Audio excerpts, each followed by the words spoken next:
Ara pensaven que érem els reis del món. Que els bons dies no acabarien mai. Potser el risc més gran va ser no creure en la força del destí.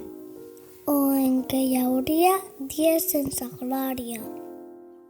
Caldran lletres de combat perquè un oceà de memòria ens recordi que hi ha pedres que han de ser remogudes. Per transitar els camins de la llum i ser millors de tal com érem.